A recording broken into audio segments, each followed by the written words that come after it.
But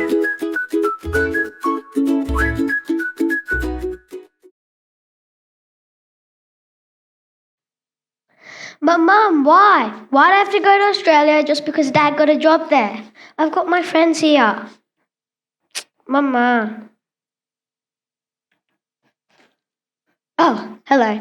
Well, I didn't realize I was ordering the stage. Well, you might be wondering why I was contending with my mom earlier. That's because she had just told me we're moving to Australia, and it came as a big, big surprise to me. I immediately thought everything was going to change, and I wasn't ready for that as I was scared. I will lose my friends forever. I may feel lonely, far away, and maybe even a complete stranger. But wait a second. Is changing even that scary at all? Well, you might have heard the saying, a leopard can't change its spots. But wait, why can't it change its spot like this? It is all about embracing the change. Hi, I'm Kulkarni, and today I'm going to talk about how changes is scary but rather a new adventure. It all started when my parents decided to tell me that my dad had found a job in Australia and we too were planning to move there soon. I was shocked as they told me just one more day before my school term ends. I was heartbroken, sad. But my parents had told me I could call my friends and be in touch using online tools, but I wasn't ready to accept that as I wouldn't meet them face to face. And this whole thing wasn't just about me losing my friends. It was much, much more to digest. Soon the house got busy with boxes and hearts with memories. And guess what? It was November already, and we were about to say goodbye to Singapore. I was traveling with my dad, but sadly, my mum couldn't come, as she was yet to seek transfer. Luckily, though, it wasn't just me and my dad for an entire year, managing everything just between the two of us. That would have been a big challenge, like a big, big challenge. Hence, my grandparents joined us too. At first, I found Australia interesting and exciting, but it was still a lot to digest. We had moved to Brisbane, the capital of Queensland. And I never really knew what the schools are like or the houses, but that's what happens. After a lot of searching, we got a warm, comfy house for me in a nice school. And also, when I just moved into Australia, and I just started noticing changes already between Singapore and Australia, like my surrounding and many more things. I was given a warm welcome in school, and my new friends made me feel home. And guess what? I started playing soccer again. And I tell you, I love soccer. And this time with home and away matches. Along the journey of ups and downs, I realized change is one of the most important life skills you can have. On a personal level, it's just is important. Relationships come and go, opportunities open up, and friendships blossom. Things just keep on happening in your life. You can't just stick your head in the sand and pretend things will stay the same forever. And it's not just me saying this. My research has found how change goes through its own life cycle and stages. You don't just accept change and get over with it straight away. You sail through it. According to Mora, there are 3 levels of resistance to change. I don't get it. You want to state of confusion and trying to process the surprise. I don't like it. We're not ready to accept yet and react with very, very strong emotions. I don't like you. With change like already done, we often lack trust and confidence and always or mostly react on any at once. But it is not just the resistance that shapes all of change. Change goes through its own life cycle or stages, and dealing with change for grown-ups and kids is not the same, actually rather unique in many, many ways. Dealing with change for kids and children and teens and like below 16 people, the key is focusing on emotional support, communication, and routine.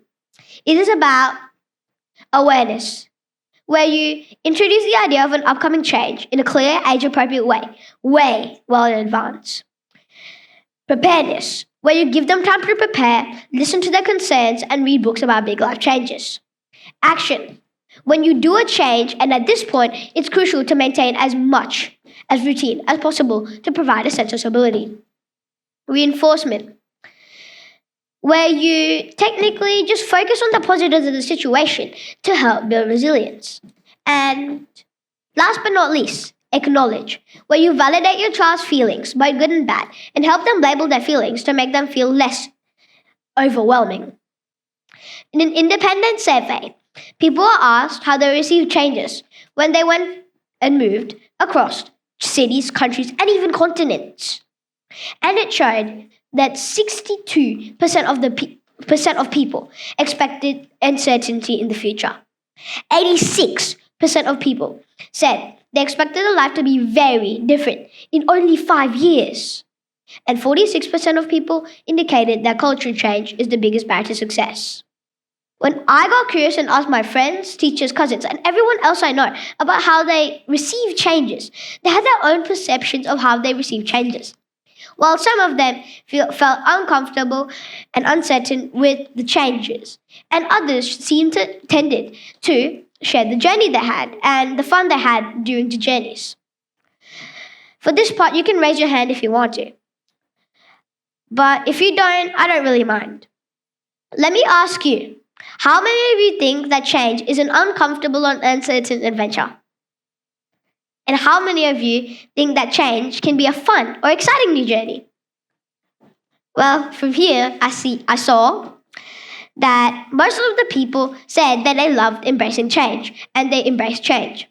Well, that's good, because that's what you need to do to nail it.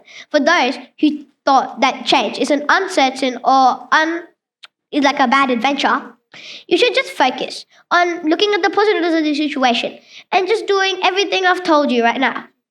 Well, for me, it was the cultural change. Not though as a barrier, but as a new learning curve. Yes, it was difficult for me to move away from the comfort zone of Singapore and go to Australia.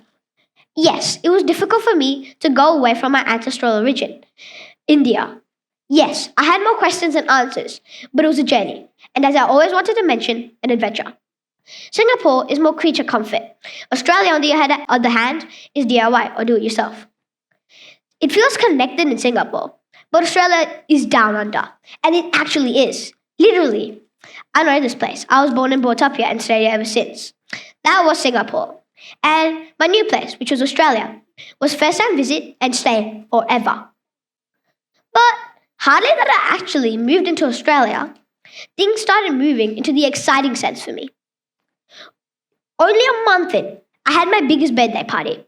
And we moved it off into a big landed house. A first off for me. And guess what? We bought it too. Singapore and even India was just renting and apartments and just doing boring stuff. And the school was not just academics, like any other place that wants you to be smart. There were friendly friends, sporty sports, and large green spaces. And we quickly made a lot of family friends, and the life got really busy. Only a year in. Everything was so different between Australia and Singapore. Like the nature, the wildlife, the sports, the schools, even the people, even the color of trees was different. And the never ending, limitless long drives you take to the scorching hot outback whenever, even in winter. You will never get everything perfect. There will be problems, there will be struggle, there will be challenges. But once you slide through the fog of consent, there's a rainbow on the bright side of change, ready to be embraced. After all, the leopard didn't have to change its spots. It was just a giant leap of faith. And leopards do have the best leaps you know. To sum it all up, the secret of change is to focus all your energy not on fighting the old, but on building the new. Thank you.